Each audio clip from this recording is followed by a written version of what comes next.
When I was 13, the dawning of a new millennium took place on New Year's Eve. While people were fearing the worst with the Y2K bug or out partying and drinking, I was home alone. In 1996, my parents had split up, and from there they were divorced. And my mother and I moved across the country from Oregon to Tennessee with her best friend. On the eve of the year 2000, I was home alone, and my mother was currently out of state. Now, this didn't worry me, as this was not the first time. I often came home to find a note on the kitchen counter saying that they had gone to Florida for a few days, and that there were groceries in the fridge. Since the divorce, she was regularly leaving me alone for long periods of time to go to Florida. We lived on a relatively quiet road surrounded by trees and set a few miles out of town. And I knew most of the people, if not by name, then by face, enough to wave and small chat with, and had never before been given a reason to be afraid of being alone. On the night in question, I was staying up late watching television. I remember I was watching the movie His Bodyguard on USA Channel, and had most of the lights on in the house. Not because I was afraid, but because at 13, I wasn't concerned with electricity bills or saving the environment. I felt completely safe and protected within my little bubble of home. As I was watching the movie, I kept hearing these weird sounds outside, but I remember thinking it was probably the neighbors. Though they weren't extremely close, a couple of them were having a party/people over for the holiday. About halfway into the movie, however, the power in the house suddenly went dead. I sat on the couch for a minute, just sort of in a panic daze, because it was near midnight and pitch black. I remember thinking that the power must have gone out and that it would come back on, so I decided to just sit on the couch with my blanket and wait. A few minutes passed by when I heard a noise in the kitchen, where the back door is. My heart started racing in my chest, because I thought it sounded like the back door being shut. The back door sits just off the dining room, which is connected to the kitchen, which leads directly into the living room, where I was currently sitting on the couch. A few seconds passed after I had heard the sound, and I was straining my ears to pick up anything that wasn't supposed to be there. Every noise suddenly felt magnified. When footsteps sounded on the floor, I immediately slithered off the couch onto all fours, crawled around the ottoman, and started, as slowly and as quietly as I could, making my way towards the space between the love seat and the couch. I knew I could fit under the side table and be completely hidden by the dark in the ottoman, from playing hide-and-go-seek in the dark many, many times with friends during sleepovers. I was nearly there when the footsteps became more apparent. I knew from the sound of them that whoever it was making their way through the kitchen now toward the living room. They weren't hurried or anything. It was like they were just moving around in the kitchen. I glanced up from where I was crouched on the floor, and to my horror, there was a dark silhouette standing at the archway between the two rooms. To my credit, I didn't scream. However, I did panic. I stood immediately to my feet from my hiding spot and ran down the hallway. I believe the only reason I wasn't overcome was because the person chasing me had to get around the ottoman in the dark to follow me. I did what all children do when they're afraid, and I bypassed the front door, the guest bedroom, the bathroom, and ran to the farthest door down the hallway, my room. In all honesty, I probably wouldn't have been able to get the front door unlocked and open in time, as it was right off the side of the couch. When I was 10, I got a bird for my birthday.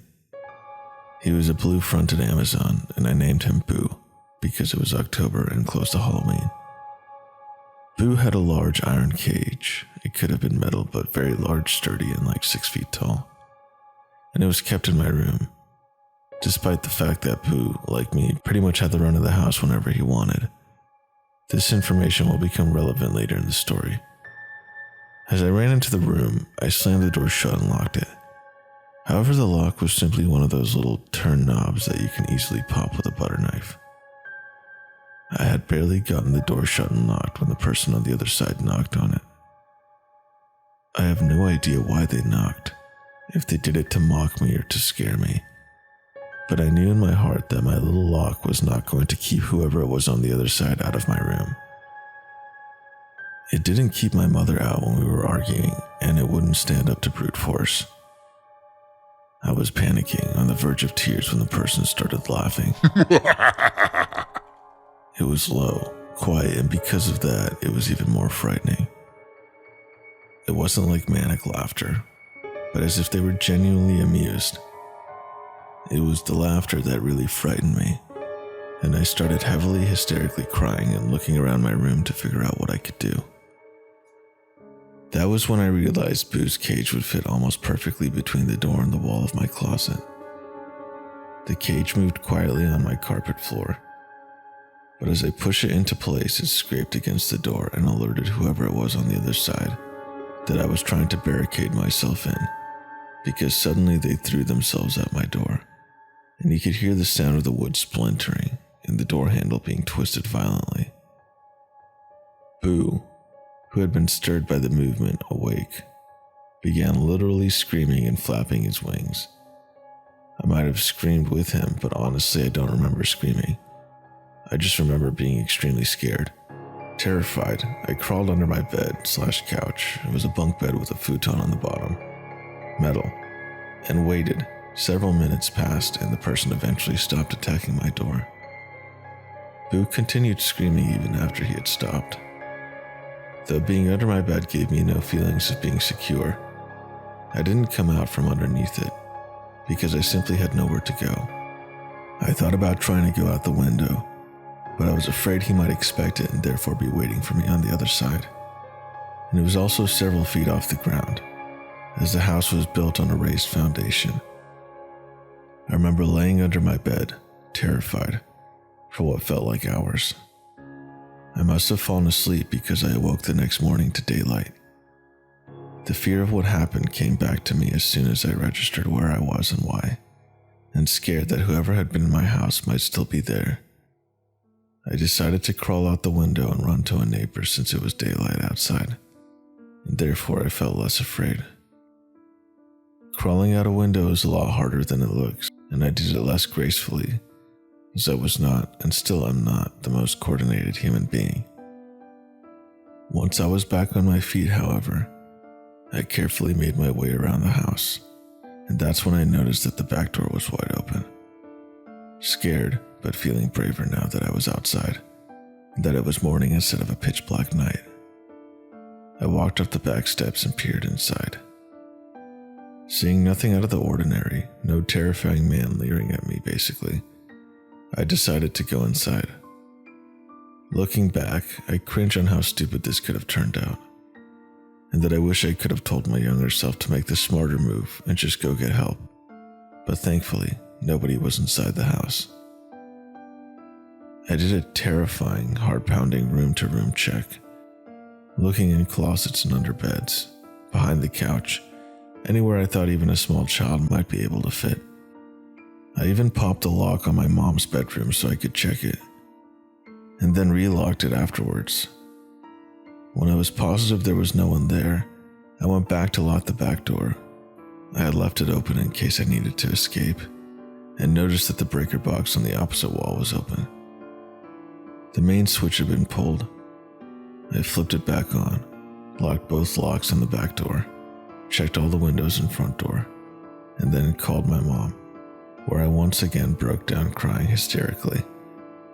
She called a coworker who came and stayed the entire day with me as they drove back. My mom still took random trips to Florida after that, but I always went with her from then on forward. So terrifying, laughing, crazy person that broke into my house on New Year's Eve, please, let's never meet again. I sincerely hope no other young girl had to meet you either. I don't know if you were just some drunk visitor or a neighbor, but you terrorized me that night.